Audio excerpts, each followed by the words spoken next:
Romain, plus 2,2% sur l'ensemble de la semaine dernière, des plus hauts en 12 ans. Le CAC 40 se porte bien. Est-ce qu'on va prendre un peu ses bénéfices aujourd'hui ou est-ce que ça va se prolonger sur la semaine selon vous ?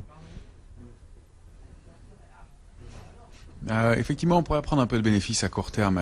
Vous donniez des chiffres importants.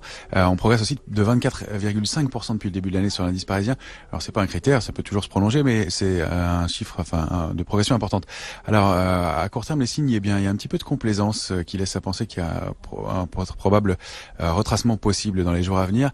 Et puis on attaque une semaine importante puisque c'est l'échéance des marchés dérivés, l'échéance du contrat à terme sur le mois de novembre qui aura lieu vendredi. C'est toujours important en termes d'intérêt et puis ça peut créer des mouvements un petit peu erratiques sur le marché. Et puis par ailleurs, on approche de niveaux majeurs sur l'indice parisien. On évolue depuis 2009 au sein d'un grand canal haussier et on s'approche de la borne haute de ce canal sur lequel on a systématiquement buté depuis 10 ans. Donc la zone c'est 5930, 5960 qu'on va devoir surveiller et voir si on arrive déjà à aller la toucher et éventuellement la franchir, mais c'est pas le cas pour l'instant.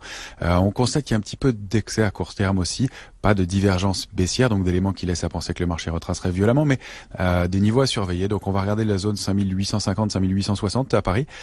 Celle qui, si on rompait ce niveau, on aurait de bonnes chances de revenir aux alentours de 5789, 790 points, et il n'y aurait pas d'alerte majeure avant 5710 points. Voilà pour les niveaux techniques.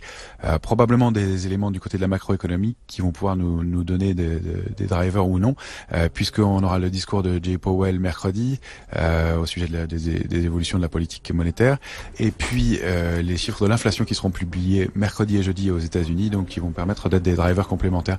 On surveillera aussi le comportement des marchés chinois, puisqu'on rappelle qu'il y a eu un gros regain de tension et même un accroissement des tensions à Hong Kong ce week-end et cette nuit, et donc ça pourrait créer un peu de stress sur le marché. On se souvient que les tensions de ce côté-là avaient créé notamment des replis du côté du secteur du luxe en Europe.